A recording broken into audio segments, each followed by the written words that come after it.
global communications network and the operators of this radio station. Ah, boy. Mr. Roker, what you say, man? How you doing?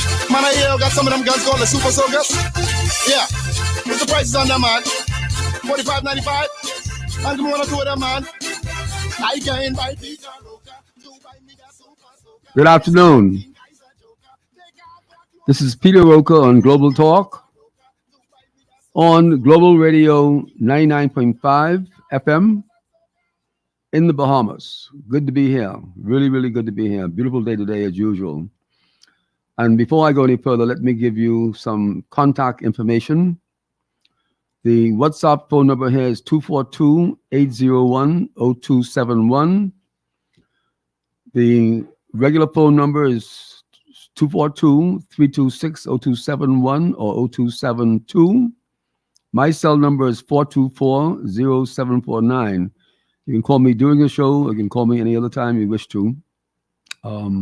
Now, also, very impressive list of other opportunities to listen in on CN and Facebook Live, YouTube Live, Bahamas Cable TV 974 Live, www.global99.5.com. Also, you can download Global 99.5 app, and you'll be able to keep that, go back to previous shows, and do what you want to do.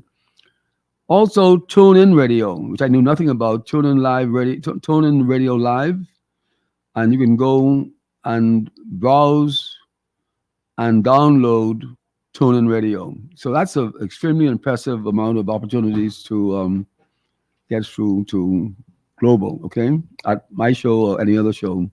I believe that you would see it probably on Caribbean News and probably other radio stations that maybe are not listed here. Okay, I'm so happy to say that I have a special person in the room today. I'm not going to call him a guest, neither a guest, but Pete Allen and I used to be cohorts a few years ago on Global before I took an intermission from my show. And he's someone I've gotten to know pretty doggone good. A really nice guy, lived in Bahamian guy, born here, bred here, went to the U.S. I think spent a lot of time in North Carolina, right? Yes, North Carolina. 32 years. 32, Pete, for God's sake, you don't look more than 32 years. Yeah, I spent 32 years there. You went there napkins, eh? And I still got the Hey-man accent.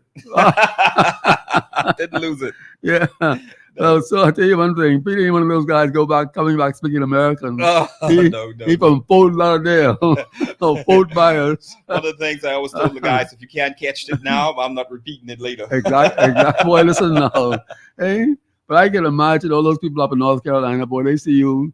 Well, first of all, you got a pretty good stature, you know what I mean? Yes. And this foreign accent, boy, this Bahamian accent. Oh, yes. I always tell, boy, listen, this Bahamian accent will carry you throughout the whole world. People don't understand that. Absolutely. I mean, seriously, I was in China and I talk and people listen good because they used to seeing Americans over there, other people, but they're trying to figure out, hey, this accent, boy, they like that accent. You know what I mean? Oh, yes. So you don't ever want, I always told people I know or got in touch with, for God's sakes, don't drop that Bahamian accent, boy. That'll get you many, many doors. Yes, actually got me into a lot of jobs also. Now I can imagine. Previous bosses, they visited the Bahamas and they loved it so much. Right. And the way they were treated, this is like back in the 80s. So 80s, 90s. So they loved it. So, I was always in the doors for an interview. Well, that's good. It's very important because see, a lot of people don't understand is the Bahamas got its reputation for tourism, not so much for the sea and sun, because that is so prevalent, even in the U.S. I mean, you go to Fort, Lauderdale, Miami, Hollywood. Don't even talk about the Keys, Florida Keys. They have some beautiful sand and sea and sun, So the Bahamas got its reputation from the people. Yes. These wonderful people who were so kind and nice and had this peculiar way of speaking. But I'll tell you one thing. I'll tell you something, okay? Some years ago, I had the pleasure, really, of listening to a Bahamian talk when it was on the radio. Mhm. You didn't care what he was saying, you know. It didn't matter what he was saying.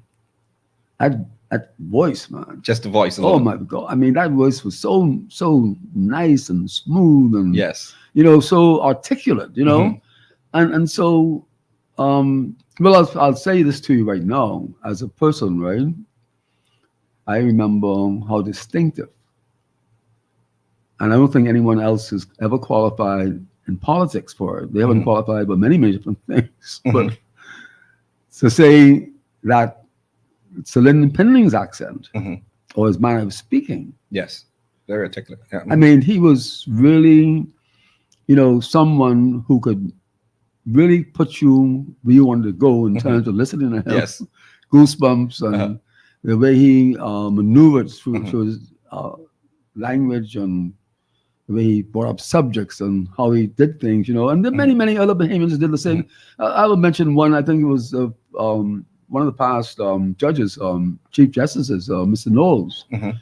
He had a extremely, really interesting voice, And by the way, you speaking about that, I so nowadays you see most of the younger generation, they have a lot of the TikToks and so much people that Right. have given advice. I'm so surprised. Why don't we see more those TikTok old videos created by Celine and Pinlin? Right, And no, his right, advice right. in the morning. Let me get an advice, maybe possibly from him in the mornings Right, instead of some right, foul-rich right. celebrity from the other side of the Right, world but who really doesn't give a crap about this country. Man, listen, I tell people straight and plain. You see my shirt? Yes, yes. I would put Peter Roker on that. But what the devil I putting Nike on that for? Yeah. Or what they call it? What do you call it? Adidas. Adidas. Right? Adidas, yes. Adidas. What I want Adidas myself? What? Yeah. My socks or my shoes or my shirt? Uh-huh. You're gonna be crazy, Tommy Hilfiger. No, I don't wear any shirts with Huh? labels. No, I mean, No. I would do it if he paid me a couple of dollars. Couple dollars, okay. As a matter of fact, I am going to do it because, you see, I'm going to have a sign shop momentarily. And I'm going to tell you what I'm going to do. Mhm. I'm going to have a sign shop momentarily, and I'm going to produce signs for my business. But on the back of that, I'm going to advertise. Mhm. So when that gardener on the road, cleaning the road, side of the road, he got my name on my company. And if, hey, you want to put a little ad in? I charge you a couple of dollars a week and you put a little ad in. Yeah. But this mentality of losing our identity, where people came to this country to see and experience our identity in the entertainment world, and to be able to go in Parliament as a guest and listen to those debates in this English language, and so it's really amazing that when we fast forward, we are so intent on discarding that. Peter, you get into the subject here.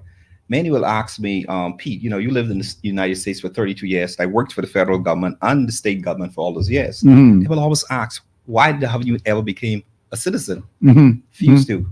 I was born here. My mother was born here. Right. Died here. Father. Right. Exactly. I'm Bahamian. I love it to death. Exactly. There's nothing I want to be more than a Bahamian. I got you. That's why I choose you. to stay as a Bahamian citizen. I got you. And you see, I wonder, however, if there's much, if any, appreciation for that attitude from the powers that are before, now, and maybe in the future. I'm just wondering, because you know what? When you take that position, yes, what you're saying is that you love your country and you will do anything to promote your country, which means spending any money you can get your hands on, developing it, looking for ideas. And, that is what is translated into nation building. Yes. Nation building.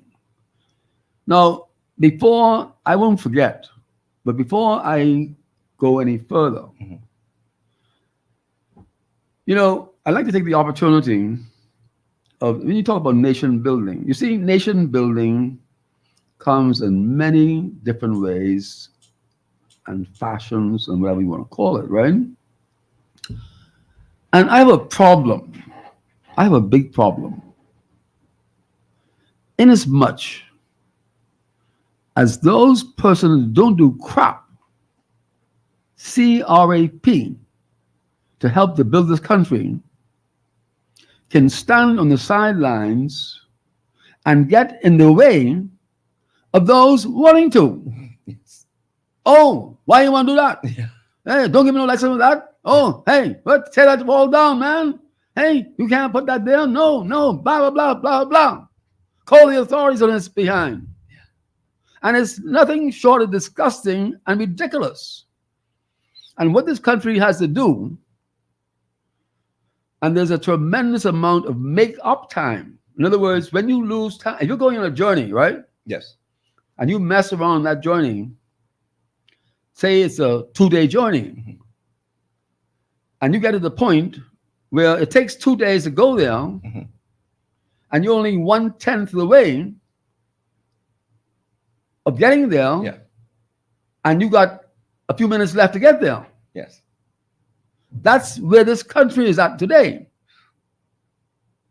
That's exactly where this country is today. They got to stop in their tracks and understand that the only way of building this country truly and really for the young people and other people to emulate and feel that it's fashionable is to let these people go. In other words, let them know that if you have the ambition to build your country, give you encouragement. Don't throw dollars at you. Don't throw money at you. Don't throw charity at you, but let you go. Now, the reason not the reason, but quite honestly, before I go any further, I have a good example for you. See, I have a good example for you. I'm going to preface this by saying that the fact that this person is my daughter doesn't mean anything. Doesn't mean nothing. I want the children out there, the daughters out there, and the sons out there to know one thing about me. I am disciplined to a fault. So any of my children have obviously been involved with me, right or wrong, Yes, they've been involved. would have at one time or the other wanted to put a 2x4 across my head. Yes. Okay? Yes. And I'm dead serious, boy. Now, they never respected me in terms of doing it, right? But I know the thought had to come across their mind. Yes. And I went to school with 2 of your daughters. Well, there you go, okay? Yes. Okay? But I wanted to talk about Julie, because you see, and I'm going to start at the ending of her, I talked to her last week, and we couldn't get together, but I said to her, listen, send me something so I can, know what I'm talking about on the radio. So I'm really going to start from the ending of her communication and go up, right? So the ending of her communication, okay, let me go to the one before the ending. And it says, started my business over 30 years ago when Bahamian products were not popular. A Jamaican business was my first customer. Listen to that carefully. That is extremely relevant, okay? Happy to see so many Bahamian products now on the market. I try to stay original, and of course, there are some that might copy, but that is okay, because by the time they copy, I have 10 new products up my sleeve. I have to chuckle at the persons that do copying, even down to the same name. That's a compliment. Yeah. That's a compliment. And I'm happy that you see it that way, Yes, right? Because you see, getting back to Tommy Hilfiger, I want people copying their name, and people then copying their name. Forget about Tommy Hilfiger, okay? So I'll go to the last one. I do a lot of logo packaging for businesses, Bahamian-made gift bags, okay, for large groups, okay? Now, then she goes into her products. And here's a night jasmine body lotion made right here. Here's a moisturizing body lotion. That's on the label of Passion, P-A-S-I-O-N. I guess it depicts passion, P-A-S-I-O-N, but it has that French flair to it, right? And they have all the directions on that. Then she got Jamil Rose, or rosé before bed, after. What is called here? Boy, I hope she ain't gonna, I know how she going now. I hope there ain't nothing I can't say on the radio. But after bars busy, I don't know what that means now. But I may be bars fooling around. And so bath spa products made for many spas using the natural sea salt. Natural sea salt. Yeah. You know, I remember distinctly that her talking about Long Island, getting 100 bushels of salt from Long Island. I know one time her brother, who was living in Auckland. Auckland. Boy, he went in the bush all Auckland. Yeah, no. He was in Auckland at the time. So he went in the bush and they had to drag this salt, must be 10 miles, right? Boy, he said, but Julie ain't paying me the right price, you know. But she is all over the place doing these things, you know, that are natural and seeking out not to import stuff, but to use natural stuff. So I know that distinctly. And then what? Let's say name after Peter Roker. You heard it? Named after Peter Roker, made to make your head hot. You see what I'm saying? Yeah. It called Pirate Pete's Spicy Culinary Grinder. Whoa, didn't even know that. You see, so you got a product out never said you go. Yeah. Didn't tell me that, you know. Yeah. And that's the way I guess we treat each other, you know. Then she got red hot habanero pepper sauce. And this is all online. Then you got pineapple habanero. It's a yellow stuff made with pineapples. Then you got one called kick-ass pepper jelly. Kick-ass pepper jelly. Yeah, and then you got one passion Bahamian papaya ginger jam. And then what else is there? Go around the family islands purchasing fruit and peppers to make our jams and sauces. She buys her stuff locally. I mean, I see her get bushels and bushels of peppers. She go up by the dock, you know, getting things, and she knows all the boat captains and the people in the boats. And, you know, she has spent the last 30-some years doing things in the Bahamian, okay? Locally. She's over at Atlantis and many other places, Super Value. We blend many spice blends purchased from farmer peppers and herbs, right? Here's another thing here, refresh, passion refresh. I mean, all these things are manufactured right here. And no big, huge company, but done here by people who are interested and knows about it.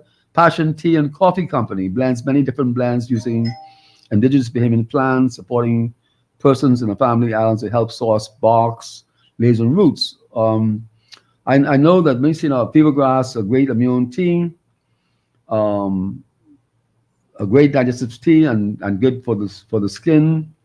A gentleman's tea, a blend of 14 different plants. In the old days, you would find this tea on the fire at job sites, good for the back. Okay, I guess these guys will lift all these things. This is the strong back. Yeah, probably the main ingredient, right? Now, the one thing we spoke about, but I don't see it distinctly put here, was what that thing called 21 gun salute. 21 gun salute. What is that? Please don't be back so now. I don't too much know my bush medicine that man. You don't? No, let me tell you what 21 gun salute is. Pfeiffer would be Pfeiffer drug, but it's Pfeiffer, right? What's it? Pfizer. Pfizer would be out of business if the world knew about 21 gun salute. It wouldn't be no Pfizer. Hey? Seriously, man. Yeah. Hey?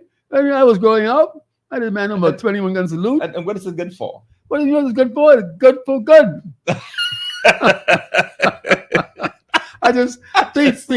Pete, I just got finished telling you about Pfizer. You asked me what it's good for. You got to get me in trouble, right?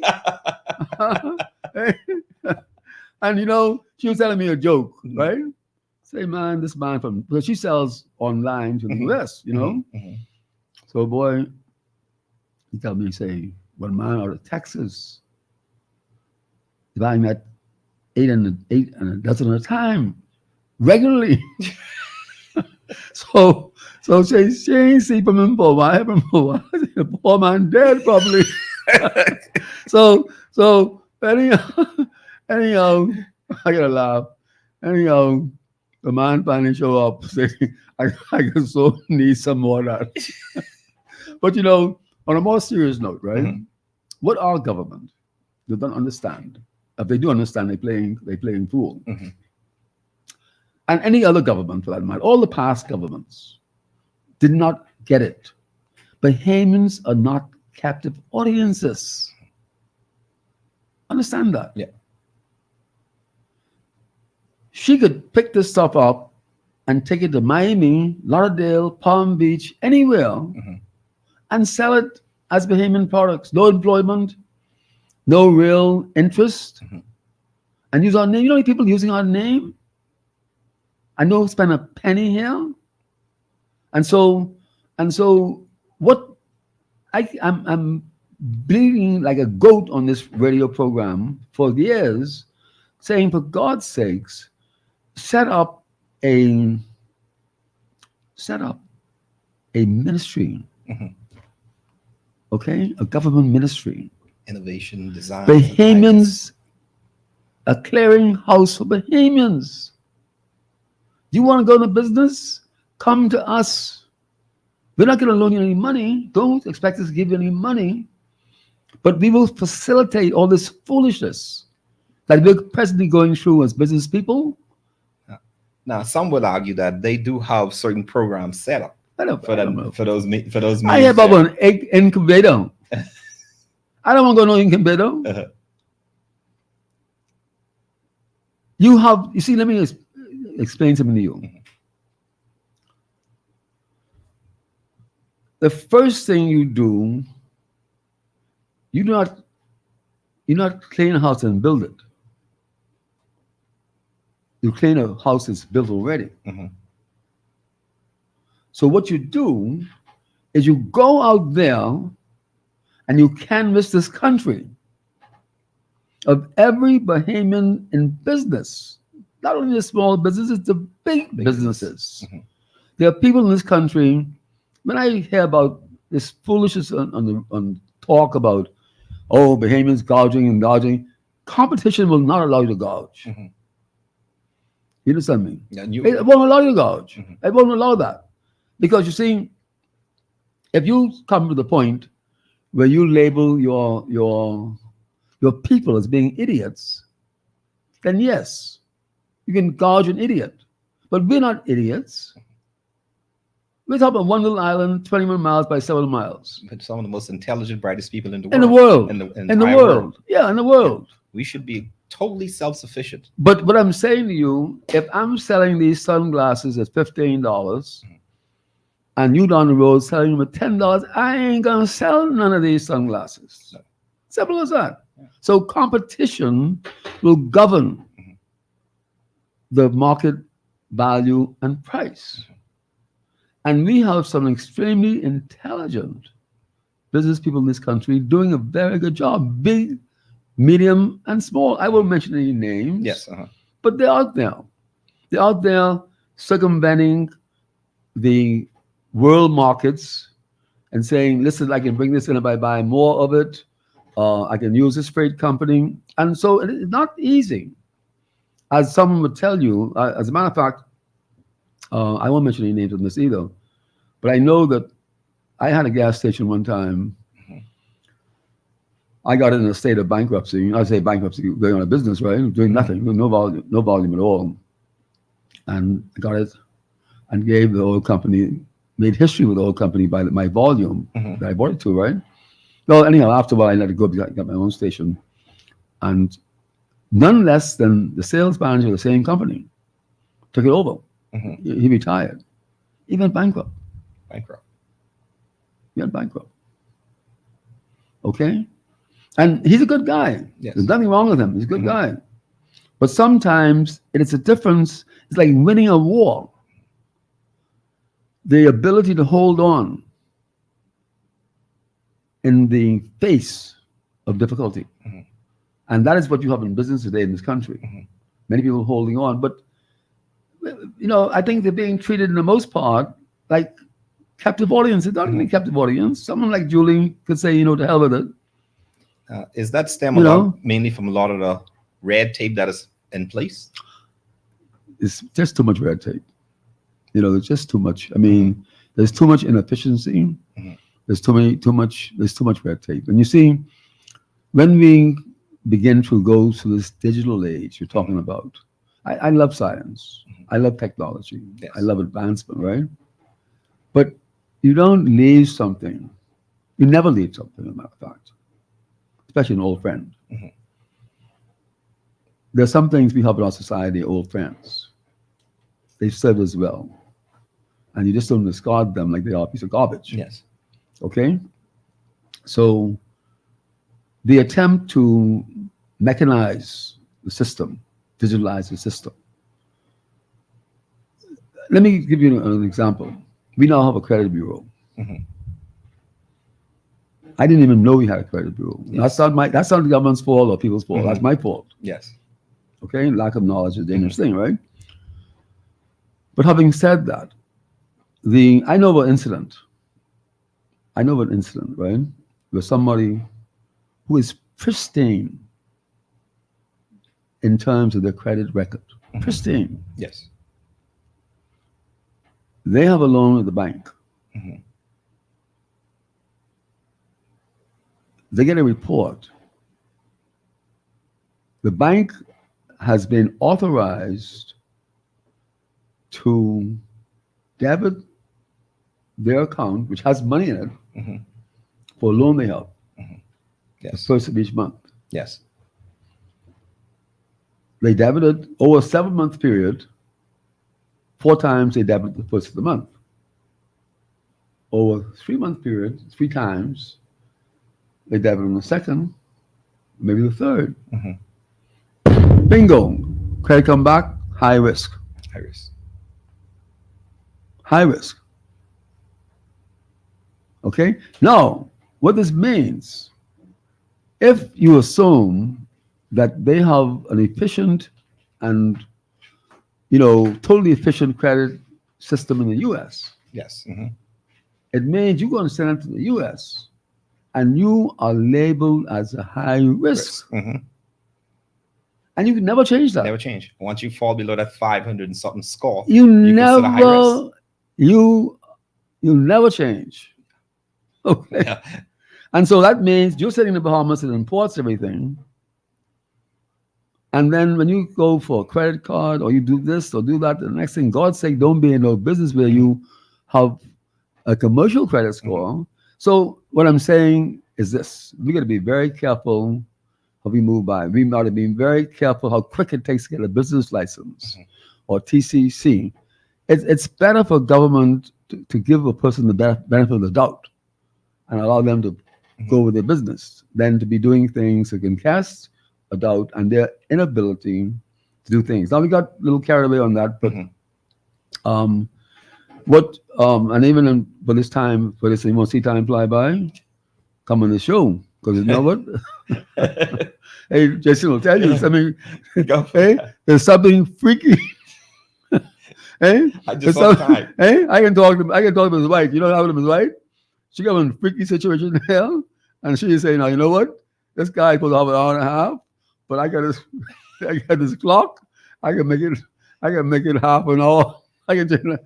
Hey, this time goes very fast, very, man. very fast. Very So fast. we have a break right now. Okay, sir. And after we come back, I'm going to talk about Luther. Okay? All right, sir. Thank you. Thank you. And don't say something. For God's sake. Oh, okay. Hey. Oh Lord. Hey. We're going a little ad, okay? You got 1 minute, I think. 1 minute, right?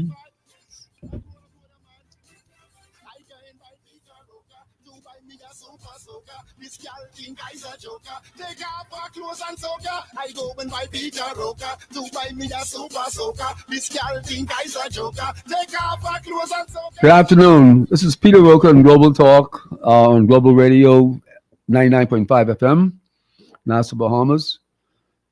There are some numbers here: 326-0271, 0272.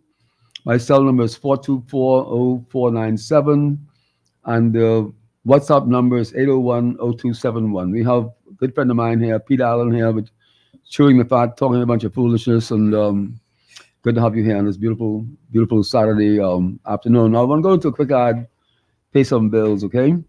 And I think my last show, or one before that, we talked about advertising. And we hear these ads. I'm not knocking them. I'm not criticizing them. Oh, big blog sale. Oh, 90% off. Oh, buy my stuff and whatever else, right? But people may not know that traditional advertising, people like Arthur Godfrey, right, who advertised before TV, they talked about the item. They gave the value of the item, why you should buy the item, and what the mechanisms with and the quality it was made, and they really massaged you. Okay, and they became household words. Arthur Godfrey, that's the name I was trying to think about last time. And so when I talk about advertising, like take for instance BDD. BDD stands for Builders Discount Depot, located on Bellwood Avenue, Mile Butler Highway, or sub-Mile Butler Highway, Faith Avenue, and Firefield Road. And it's a new kid on the block lumber company, but they're hustlers down there. They're people that carry over the tradition from Blue Giant on Carmichael Road that brought in shingles, unwrapped shingles at a better price. You ain't got the paper, but hey, you save some money. Architectural shingles, right? They now have the wrapped ones, which are a lot cheaper than the regular wrapped ones, right? They have everything you can imagine, but they have good hours. They have hours from 6:30 in the morning until 5. Wow, no, that's Which means that morning. you can get up at 4 o'clock, stop by yourself for the next day, and chill out. You can go there conversely at 6:30 in the morning, get out at 7 o'clock, and get your crew to work at 7:30. Yes. So what they do is they think about what is convenient for you. They have this would be rather interesting for you because traditionally when you buy white cement, you buy Portland cement. Yes. Now I guess that type of cement may have a number specification, but Portland cement is really a cement that you pour for structural On your benefit. structural benefits, yes. Okay, right. Strengthen. Right. So if you're doing finish work, that's going to require. you don't different- need structural cement. No, you don't. You don't need structural No, cement. So all these years, right? When I go to somebody who's doing some work with me, I can't do any masonry work of any sorts, right? They'll say, okay, we need 3 bags of white cement, and we need a bag of lime. Now we got to saw that lime. You know what sawing lime? Yes. Okay, you got to saw that lime. That takes time. Yeah. And that way we get a masonry finish. So, okay, the other day they're trying to order white cement. So the guy tell them, say, now you want Portland or you want masonry? I go, what do I want? What is the difference? The difference is one is for masonry finish. One's for structural. Now you can't use masonry when you're doing statues because you can't do those contours with a masonry tool. But if you're doing the side of a building, you're only doing a 1/4 of an inch, 1/8 of an inch for the finish, right?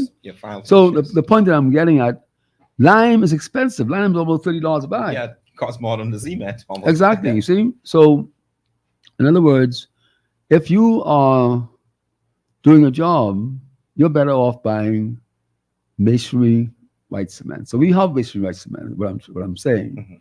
And we're letting the public know we have the Portland white cement too. But no sense in you buying the Portland because you'll need the lime, buy the masonry. Yes.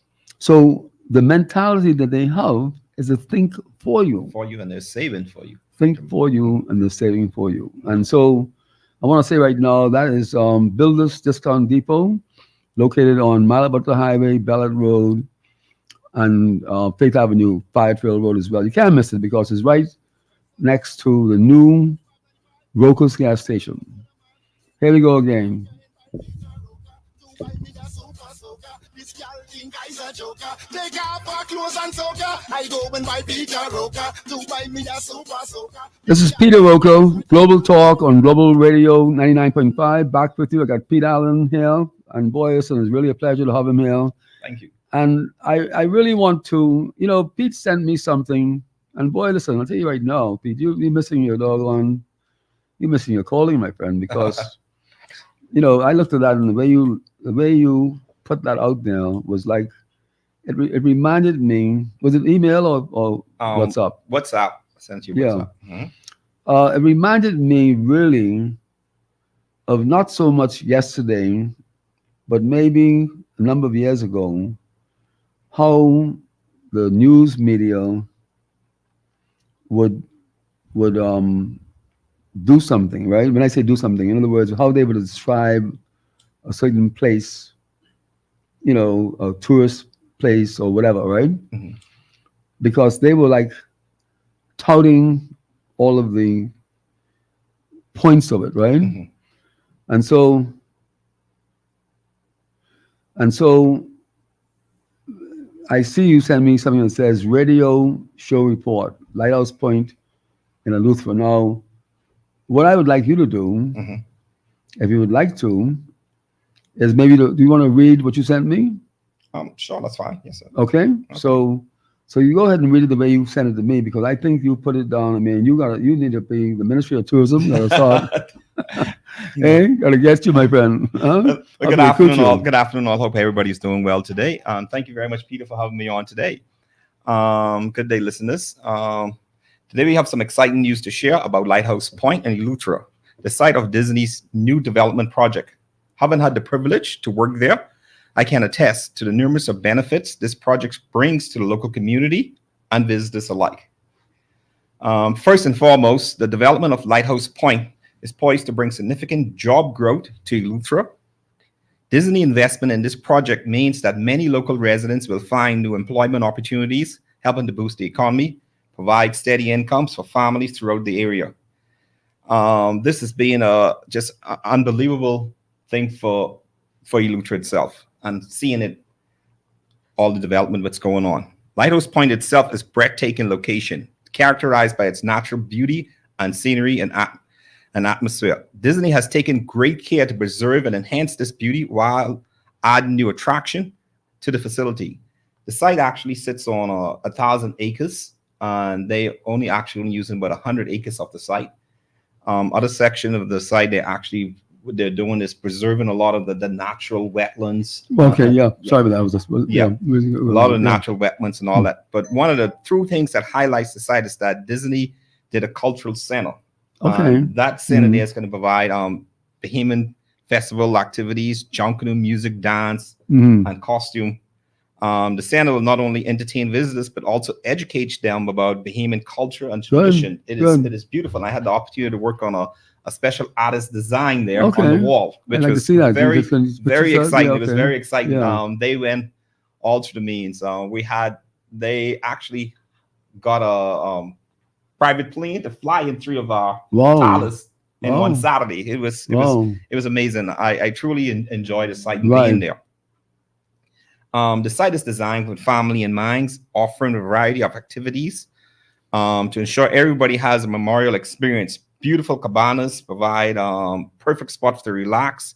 Numerous of restaurants, bars. They have a beautiful kids activity thing for the water, like a mini water park area. Right. Okay. It is just so really beautiful. nice. It is very nice. I can imagine. Yes, it is. Yeah. And Peter, many are complain that, hey, Disney's going to make it all. That's nothing that's going to be coming to the Bahamian people, but there's because of the jobs that they're providing there. Just example, I have a friend of mine now. He's actually selling conch to Disney. Right. He's down there in Tappan Bay. Right. So just right, from doing that, it's just I'm going to speak about investment when you finish. Right. One of the truly thing they went back and preserved there is the lighthouse. It is a whole unique lighthouse that sits up there. Now it's quite some hike up to it. I can imagine. They provided a nice hiking route to give you right, activity. exactly, sure, something to do. Yeah, needed. Yeah, it is beautiful. It is beautiful. Right. Very, very beautiful itself. One other thing I've came to realize from going down there is that not just Harbor Island has the pink sand beach. I read that into what you say. No, I read that into what you said. Unbelievable, Peter. Yeah. It's just unbelievable to see it. It's so unique and beautiful in a sense. And then in conclusion, Disney Development Lighthouse Point is beautiful, beneficial addition to Eleuthera. It promised to bring, there's an enormous economic growth, culture enrichment, natural beauty to the area. Whether you're local or resident, just visiting the island, I truly think that it's a unique thing. During the off days, Disney will provide day passes for locals and visitors, so you have the opportunity to enjoy the site, similar to what the places like Atlantis does, Barmart, and invite the guests to use the facilities during the off days mainly. That's free of charge, or that a charge for that? Well, I am not quite sure, but more like it'll probably be a charge entry fee. For it. But there's, you take, for instance, if you have a family, you cannot afford to go on a vacation. You decide, hey, I'll take a day down. Right, take sure, the kids of course, down there, and the kids will love it. But when I read that, I was kind of like wondering, you can go in there normally though, couldn't you? No, they haven't started as yet. The only way you can actually enter the site is through the cruise ship.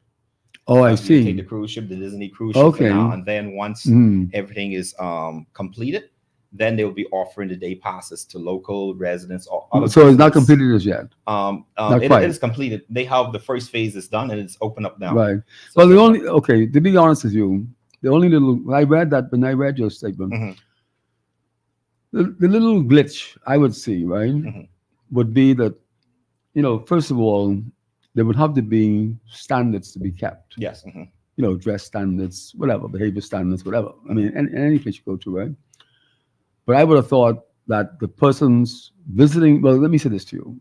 Let's start talking. Let's use imagination. Let's see what our government has negotiated for us on our behalf. Gotta be careful with that, yes. It's all about negotiation, right? Yes. And so as an entrepreneur, the first thing would cross my mind would be that I'm from a Lutheran, or I want to go to a Lutheran, or I live in a Lutheran. I say, well, holy, you know what? This $1 billion investment is now here. With all these facilities, I can now build my little 20-room hotel and talk to Disney, reasonable people, Mr. Disney or Mr. Mickey Mouse. I need my guests to have access to your facilities. Yes. I got some good guests.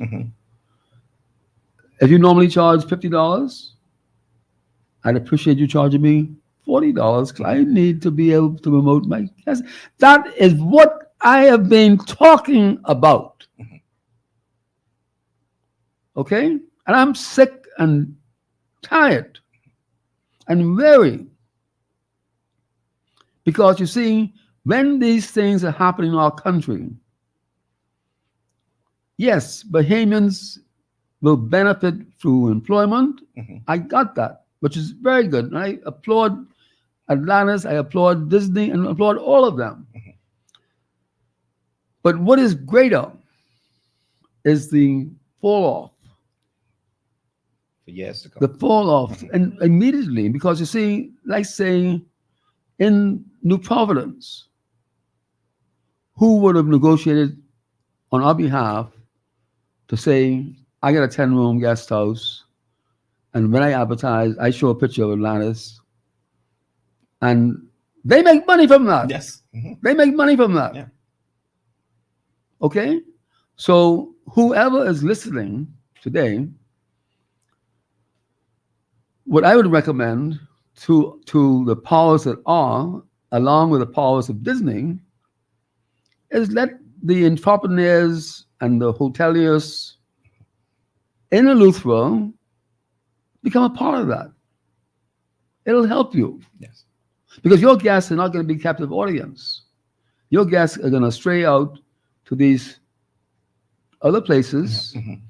And the wonderful opportunity now of Disney's goodwill toward making this thing happen can then create a total influx. And the benefit of that is that it's on mainland. It's not like the other keys that they have. So when you get to the keys there, it's on mainland.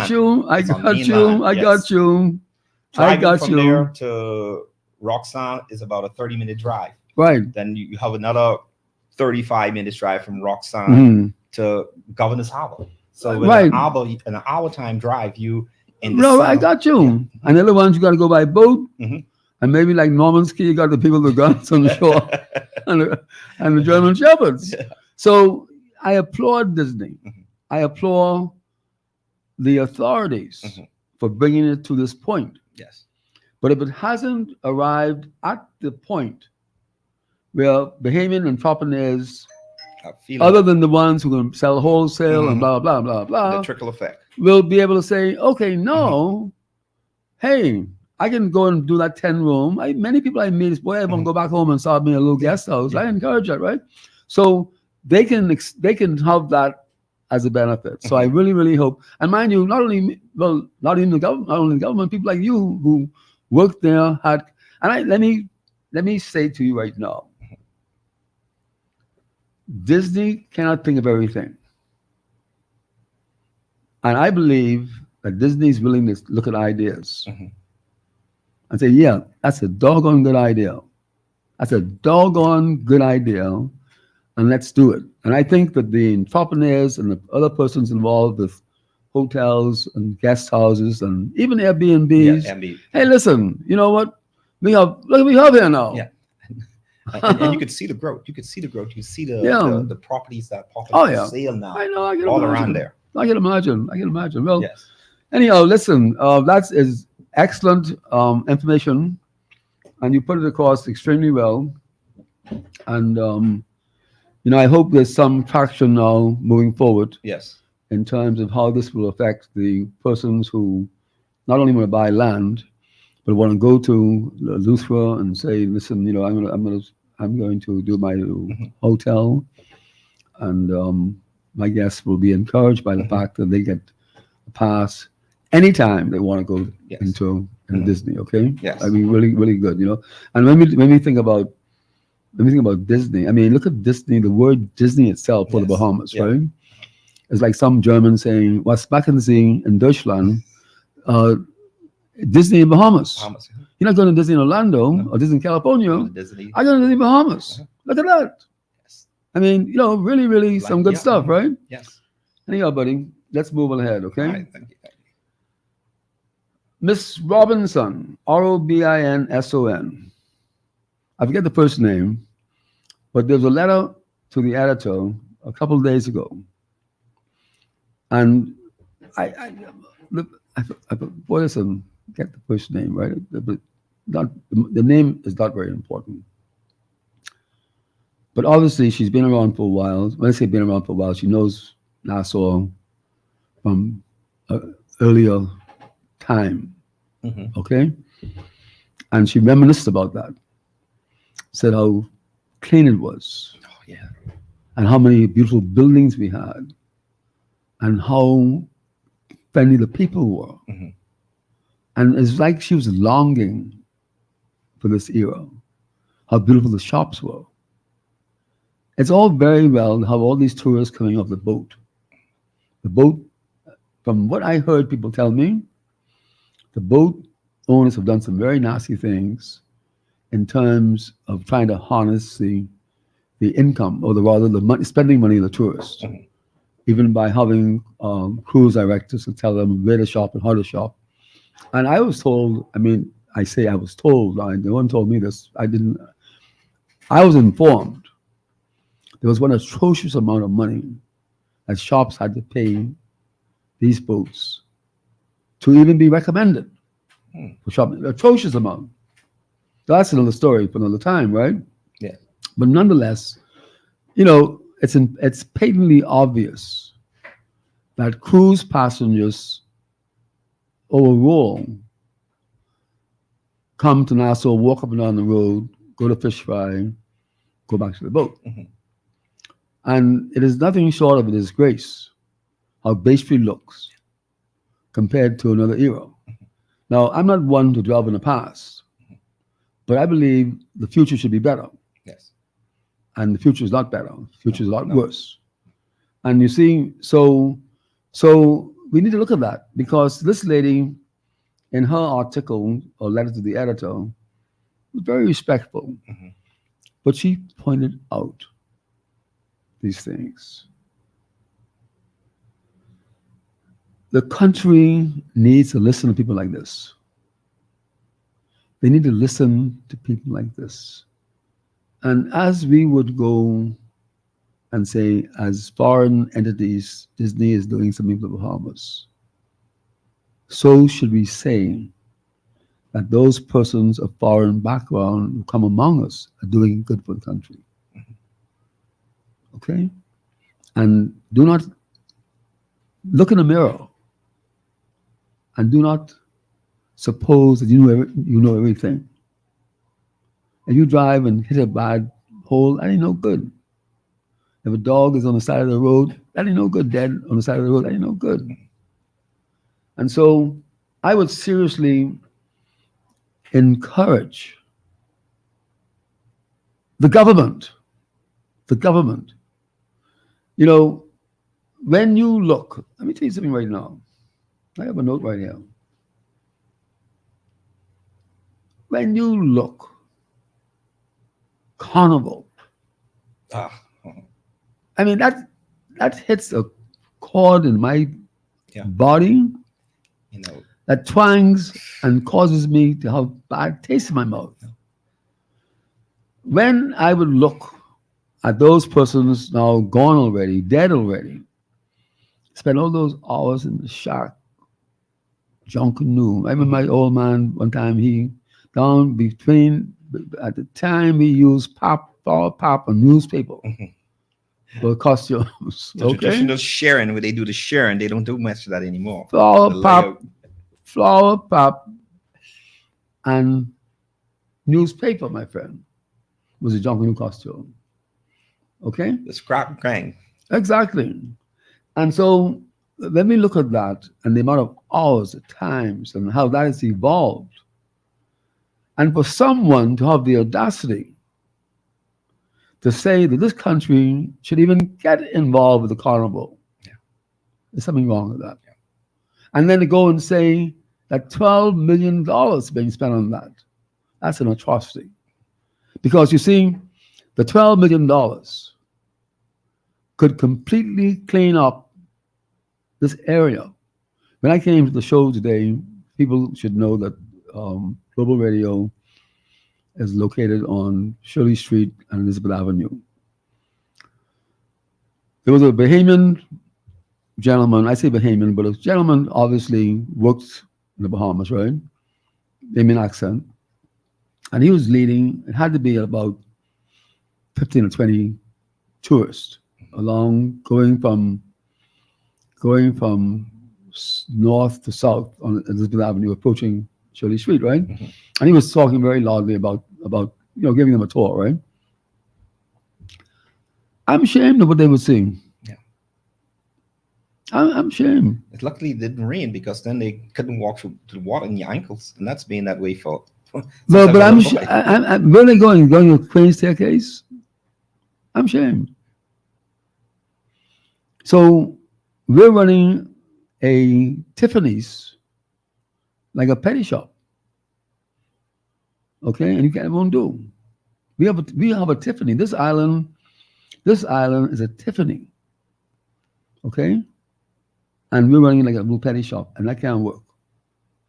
So we need to stop in our tracks and understand that our product is not a joke.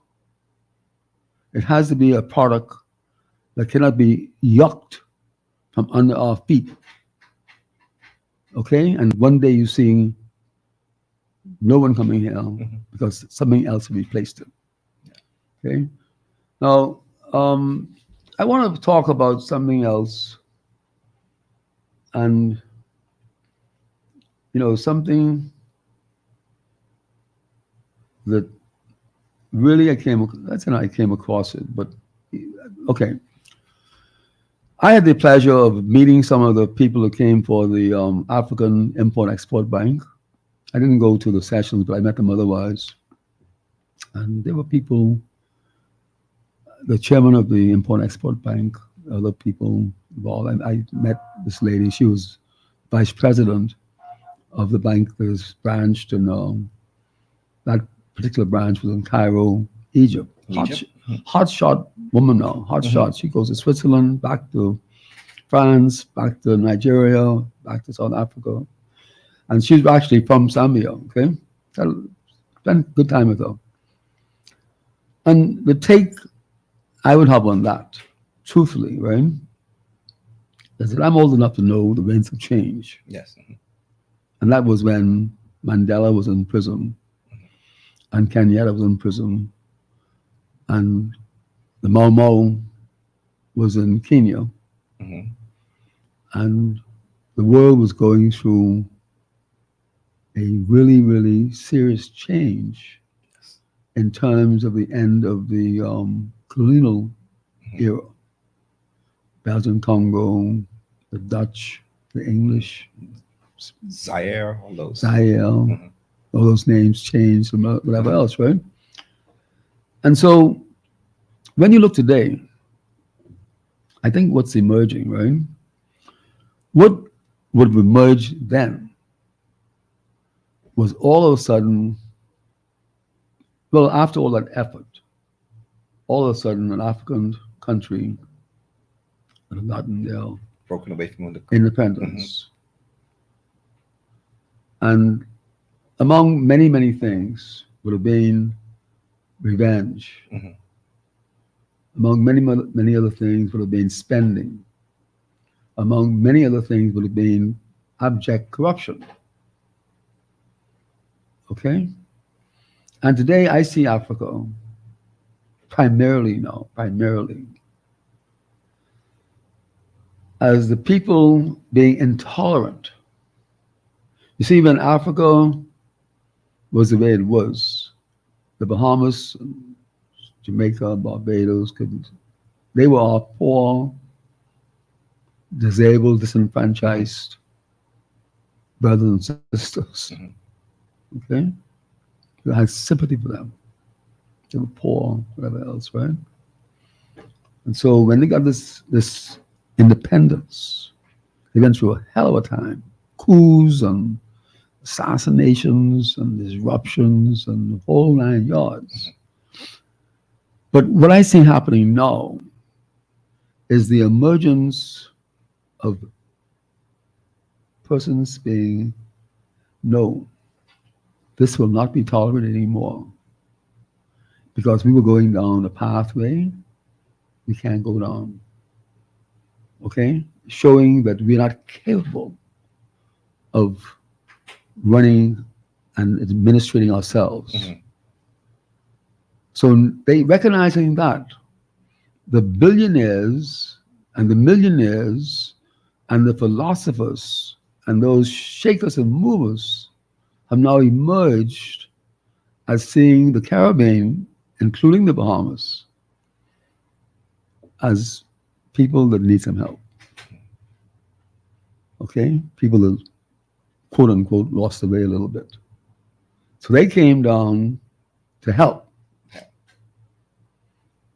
Not to help throw money at us, but to meet the people, meet those aspiring for needing capital. Because the lady I spoke to, the least you can borrow from them was $5 million. $5 million.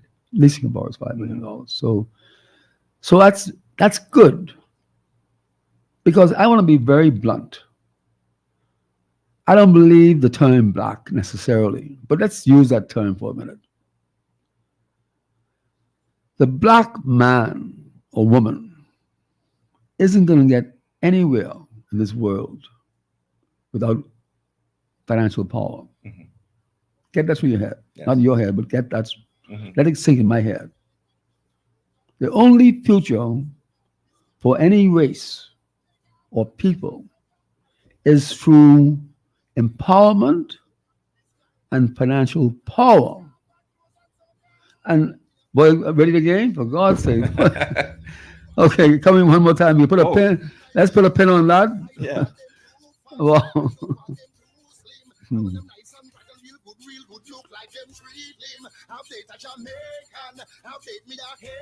this is Peter Roker, Global Talk on Global Radio 99.5 with my good friend Pete Allen.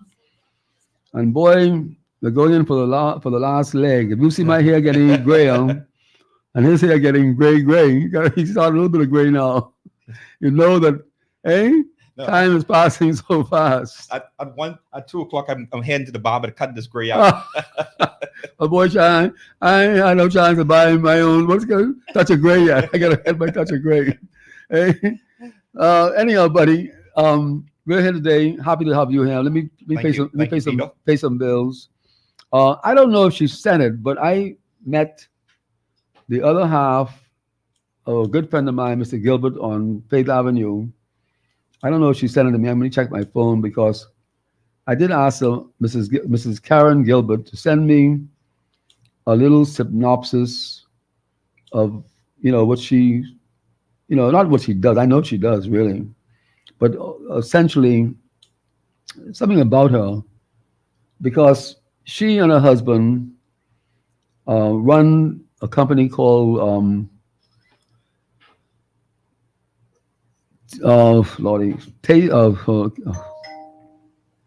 Caribbean Delights, Tasty Caribbean Delights on Faith Avenue. Yes. And she promised. Oh yes. Hold on. Let me see.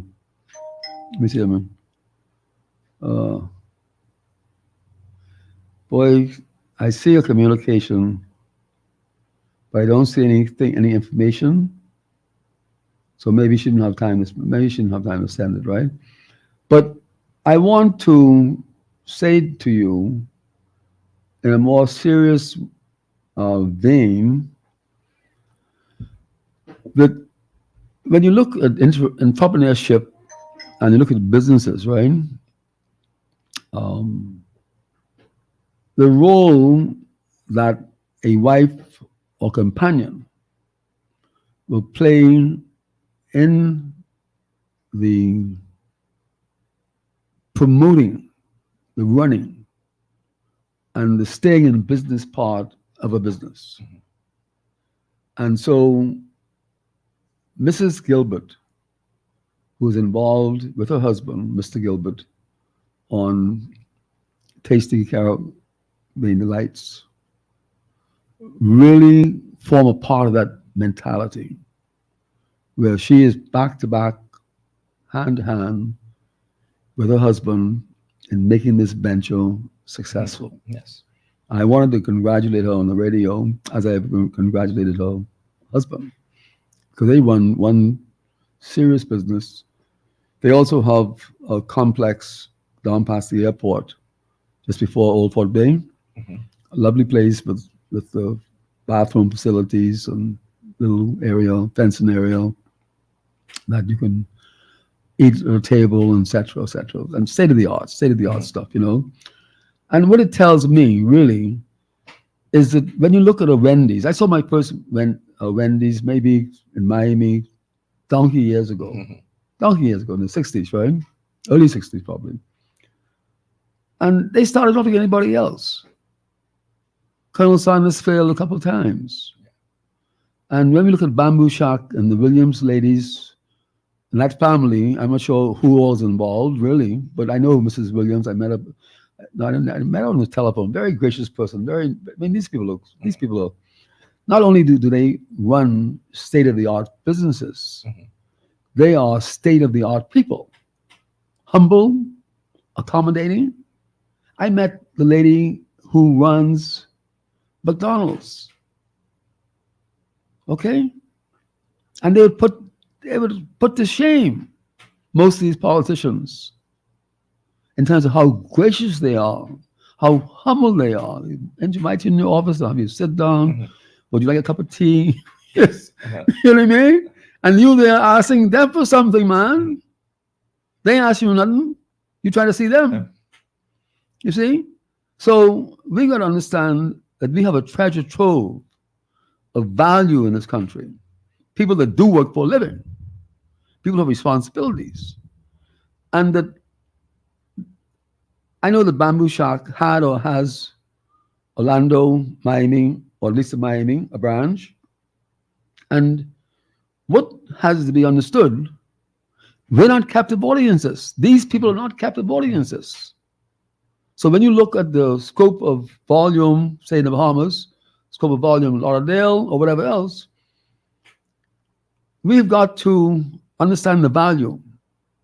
So people like Tasty Caribbean, like the Gilberts, the ladies, Mrs. Williams or the other, and crew, McDonald's and crew, Wendy's and crew.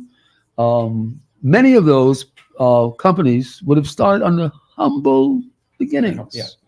Humble beginnings. But there's one criteria about them that is constant, and that is that they ready to go again. We got to go again, so we can boil this thing up in real quick. I want them nice and bright and real good, look like them treat him. Update a Jamaican, update me a Haitian. This is Peter Roker, Global Talk on Global Radio 99.5.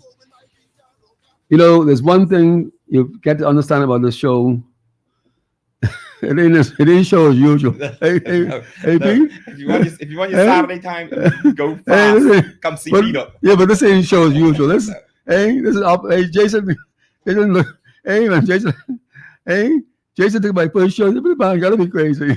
He's jumping on the plate, but now Jason laughing. You see, it's always as long as there's always a happy ending. But I do want to finish off what I was saying, and that is the fact that you know, there's some serious business people in this country, and they can make the country proud. And you know, slowly, there's becoming a franchisable option in food from Bamboo Shack. Yes. Like many people would aspire to owning a Bamboo Shack franchise. You know, Mhm. one thing I have to ask. I visit a few McDonald's throughout the world, and Right. I noticed that each one of them have something unique to the country on their menu. Oh, really? Yeah, okay. Yeah, in Sweden, Norway. No, I didn't realize They that. have some sort of unique sandwich that is unique. Indigenous. Yes, there. And I always question, you know, how we never came about it. Maybe creating a grouper sandwich. Oh, well, but it exists, except you can't find grouper. That's the time of the year. You That's know, the problem. You know, a real grouper. No, I know, right? Sandwich, or maybe the mac crack. Well, no. In all fairness, Yeah. right? In all fairness, you know, a conch sandwich is quite common in the Bahamas, Yes, yes. but no one's ever packaged it, Mhm. and that shows a lot for packaging, right? Mhm. No one's really stopped and said, "Hey, this packaging and the name attached to that packaging, and register that name so no one else can have it, and that name becomes like a Big Mac."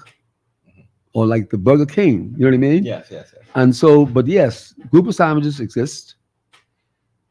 Conch sandwiches exist. And so I'm proud of the fact that we have the ability of saying a Bamboo Shack Which, becoming worldwide, yes.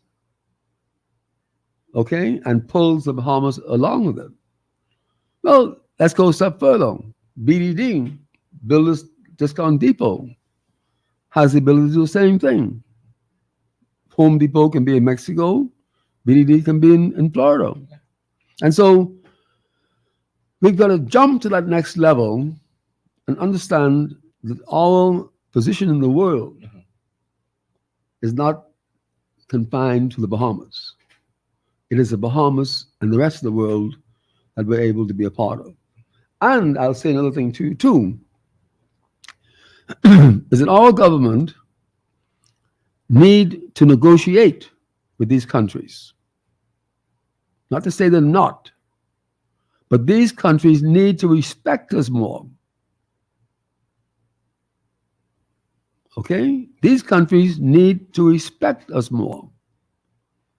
And there has to be unilateral agreements across these countries where if you can buy land in my country, I can buy land in your country. Because I know Canada right now, from what I understand, still has a restriction on people out of Canada buying land there. But Canadians can come here and buy land all day. Yes. So we need to understand, and also the common courtesy of immigration in terms of the respect that they should have. I mean, to be quite frank with you, I'm not going to call any names simply because of the fact that if I call the name of this country, maybe 2 or 3 countries a lot worse than that country. So let's just talk in general, right? But if I'm a drug smuggler, I'm entitled to be locked up. If I'm trying to carry a gun through customs, I am entitled to be locked up. I understand that. Yes. But don't treat me like a drug smuggler and don't treat me like a gun smuggler in the interim. Yeah. Treat me with respect. And I see that coming from this, not to call any country's name, and, No, right. and the visas. No, don't. How crucial, how hard they are on Bahamians. Well, Hard-working Bahamians. well, the point I'm getting at is treat me with respect. Yes. Okay? Treat me with respect. Do not treat me, particularly you can't even speak English yourself. Yeah. Huh? Yeah. You get pulled in that room and how much you got in there, and you're being treated with contempt. Yeah. That's unacceptable. Yes. I have a little story to tell you pretty quick about being pulled into that room. Got pulled into that room one particular time ago. And, said to the gentleman there inside the room, I said, I am a retiree for the same place that you're working for. Right. I'm a retiree for the federal government. Right. Put my time in there. I still pay my taxes on every April. And you are threatening me. Yet with all the problems that is going on right now, you're threatening me. A person who has paid their dues. Exactly. Everything in the book. Right. About certain things. Right. Come on. No, right. No. Yeah. No, I know. Yeah. And I went through them before myself. And how much money do you have? Yeah. And I carry my money like I used to carry money. I tell them okay, with all due respect, right? Yes. Do you want to know how much money I have? I got this money and like this and like that and like that. Yeah. But I know there's more sense than to carry more than that $10,000 because that is that's a different time, another story, right? But a person can know when they are being treated without any respect, and that is unacceptable and needs to be brought out in the open. Why are you treating people who not being, in other words, if this person is doing something illegal, you have the authority of calling the Bahamian police and having them unceremoniously locked up. I have spent my entire life adamant against drugs. I mean, when I say adamant, I get guys that I know were drug pushers, facilitators, never tempted me in the least. As a matter of fact, I consider drugs to be a crime against humans, genocide. Okay? Those persons who, I won't go any further on this, but I have a funny thing about drugs. Okay? Okay. So you put me in a room and you're acting like, check my pockets, check my suitcase, you find some drugs and lock me up. But don't treat me like any person from the Bahamas got to be a drug smuggler or want to come in your country and stay there. And so,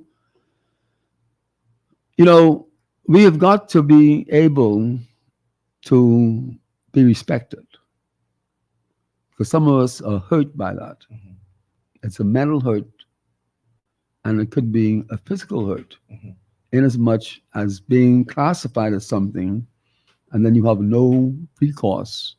You can't get appointments. People, it's all on the internet and all. Yeah, and that stems from our leaders, our government leaders. That stems from them all. Proper communication and come and bringing it to the tables and say, hey, this is enough is enough. Well, but anyhow, I want to move on to a subject.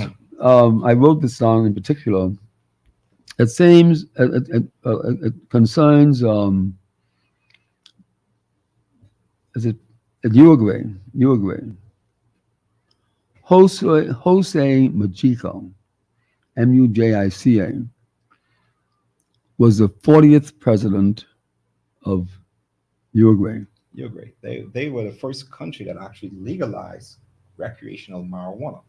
Oh, really? I didn't Yes, realize yes. that. Everybody always talks about Amsterdam, but Amsterdam never legalized it. They sort of turned the other cheek. Yeah, stick to it, right? Yeah, that's all. But anyhow, this president was the 40th president, and when he was elected, he was a farmer. He was part of the revolution, and he was a farmer, and very humble person. And he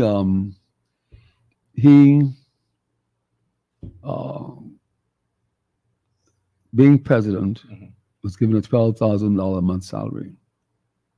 $12,000 a month. Yeah, he took $500 and said yes, and put the rest toward charity. Okay.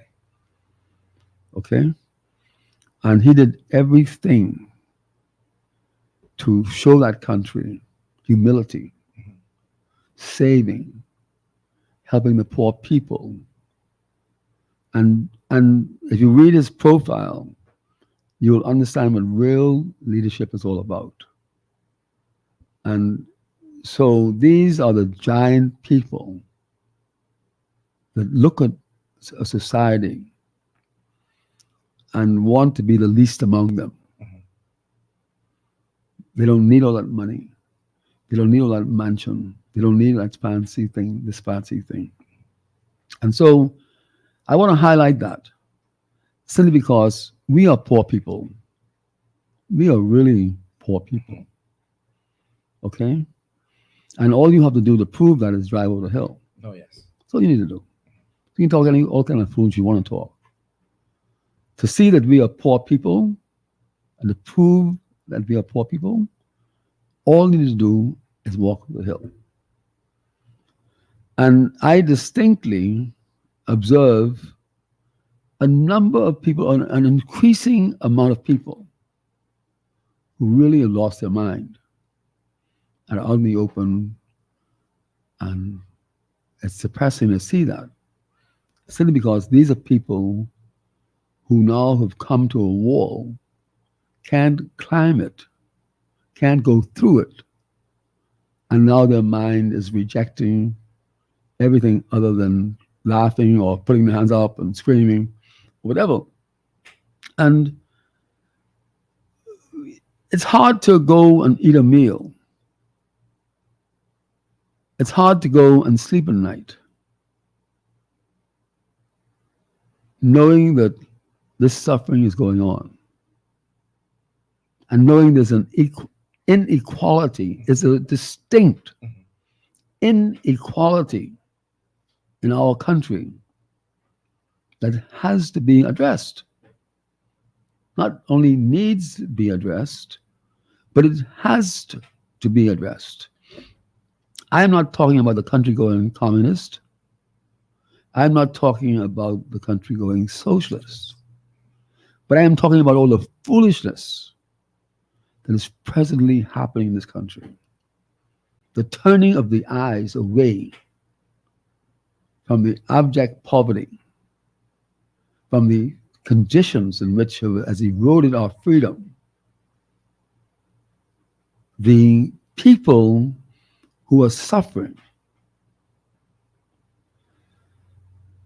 Every little item as regard to this has to be looked at. And we talked about what Carnival $12 million would have done. I'm not a fan of the carnival. No, we talk about the $12 million. And in the meanwhile, the sharks have sucker fish on them. And if you do any serious skin diving, and you're diving and you see these sharks, most of them have these sucker fish. Right? You seen them before? Yes. Yes. And then you talk about going in these rivers, and when you look at your legs and stuff, you have full of sucker fish, right or wrong? What are they doing? They're sucking, right? Yeah. We got too many of them. We got too many of them sucking the lifeblood out of this country. Okay? And we got too many people turning a blind eye to that. Going to church, Bible in hand, have a ceremony, macaroni and cheese and fried chicken for lunch. No, no.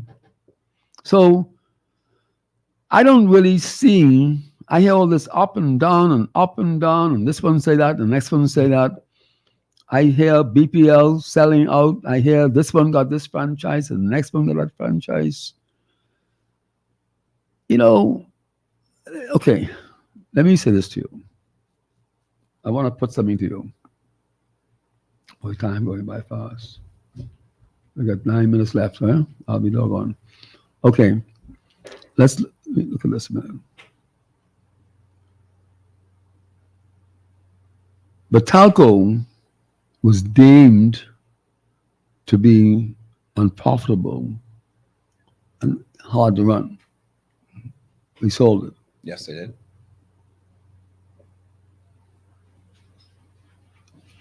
Now BPL is selling that. Now these are entities that are worth millions and millions of dollars, blah, blah, blah, blah. Now, I'm not going to go into the rights or wrong of that, okay? But suffice to say, they're deemed to be unprofitable. So you would think that governments, any government, past and future and present, right, would be saying, okay, fine, that's our policy. If it ain't making enough money for us, or if it ain't making any money at all, let's sell it, right? Yes.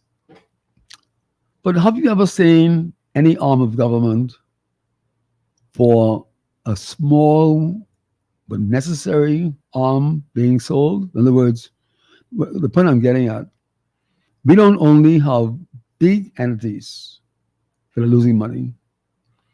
We got some small entities Yes. that are not performing. They're not performing. But you never see them up for sale. No. We have, not to mention, we have many ministries that are failing. But I'm saying, but you don't see these entities for sale. No. Or okay. Let me put it a little different way, right? Let us suppose the reason you sold Batalco is you felt that someone else could do a better job of running it. That's the reason you sell it. Yes. Because the country needs it. The country needs Batalco. Then you see BPL. $48 million a month, I think, or some foolish, or some astronomical amount of money. Now you're going to partial a lot of that off. But yet you got little small entities that you know can be run better for the public well and for the public purse. But you're not selling those. Is that because these are politically advantaged places, entities? In other words, is this because that is a political football that you need? I don't know. But it's rather interesting that not this last show, one before last, I was on the show bleating about the feed mill at the Ministry of Agriculture. And I'd like to see a balance sheet on that. Because I am sure that that's losing money, like putting money in a sieve. But however, I do feel very confident as a business person that I could be one hell of a money maker. Yeah. A hell of a money maker. When you think about the imagination of what kind of feeds you can actually make. And I mean, my mind goes all over the place. You can buy, you can buy different forms of feed, but maybe even seaweed. The seaweed we literally throw away. The moringa that's growing on the trees. You know, when you go and examine, I went and examined Sarasee the other day. Sarasee has mineral nutrition. Moringa has probably more nutrition in singular than any 4 or 5 different plants. You find so many pills now. They're the part of right. But so what I'm saying, what about the smaller arms entities that are being run totally inefficiently, as would Batalco being run, assuming that. You have to assume you're selling BPL, it must be running bad, so let's assume that. Don't give me the excuse that this is a big entity that's hemorrhaging, because enough small hemorrhaging entities create the same effect. Yes. Now, interesting enough, I spoke about this on my show a couple of shows ago. I've had no response from farmers. I'm a member of the farming association, farmers group, but I've had no response. So, is it because it is such a small group, and you're taking so much wasteful spending? No one is there to argue for it. Well, the thing is this, right? The government on Gladstone Road has all that property there. Yes. They have the feed mill there. I've been there. My only visit, or my several visits there, just didn't think it was very interesting, or I could see that it wasn't productive. You got 5 people standing around doing nothing, and no feed available. These arms have to run profitably. And there's some very intelligent people, good people there, but these arms have to make money. Okay? And so my idea would be many things, get a 100-acre site, 50-acre site, and let the farmers operate this. But what it looks like to me is that the farmers may not be interested per se, and therefore maybe only a few people come by and say, you know what, you want to sell that? We'll buy it. Because that's a money maker. I mean, God's sakes almighty, that's a money maker. And it's a two-way sword, because when you produce feed, you feed animals. When you feed animals, you sell animals. For God's sake, that ain't hard to figure out. You know what I mean? And so